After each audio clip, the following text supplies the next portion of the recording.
I'm Geeta Krishnaraj. A few years ago, I had the opportunity to be visiting Salem where we were having a family function. And one older lady decided to come and have a conversation with me. She knew that I had been contributing and writing to Frozen Thoughts and that I write about spirituality. And she wanted to express herself to me. So she came forward and she said, "You know what? Aadishankara was confused."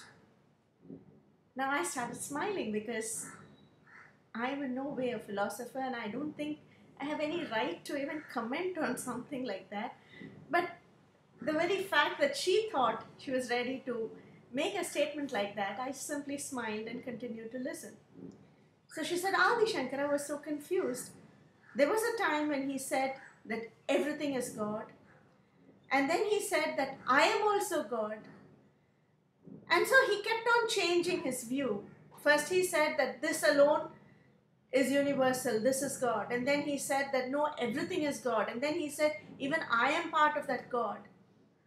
So he was confused. He doesn't know what he's talking about. So I merely smiled and excused myself and came away. But I realized something very, very profound from that incident. I realized that enlightenment is not a single moment in time when something opens the bonnet in their head and everything comes in, and from then on they are totally different. That's not the way it is. In my perception, enlightenment itself is an evolving thing, where yes, there is a foundation that is laid, where you have experienced something that makes you understand that everything is part of the same divine force. And then from then on, anytime you need clarity, it keeps coming to you.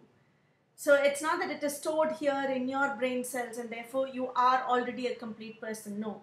As and when the situation arises, because you are in tune with that divine force, the answers keep unfolding.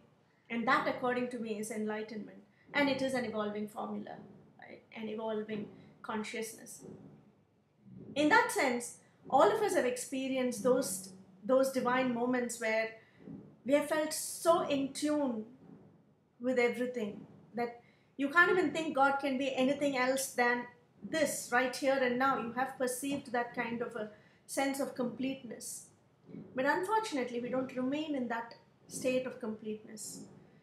Most of us keep oscillating, we come back, and then it takes us several more processes of several more years or hours or days, or depends on how it is, when you come back to a feeling of that completeness. So very often we are dealing from a state of incompleteness with a memory of that completeness. So probably Aadishankara saying that this is the divine form, and then to say that everything is part of the divine form, and finally to say that I am also part of the divine form, probably it is that there comes a point when you don't leave that state of completeness at all. That state of completeness is always with you. And from that state, probably the statement of saying, I am, aham brahmasmi, comes naturally. But judging that from a platform where we don't really understand is actually foolish, because we don't understand. So any person who has been evolving, who has attained that sense of completeness, is likely to present new facets which seemingly to us looks contradictory or looks way beyond our comprehension. But that doesn't mean that that's wrong.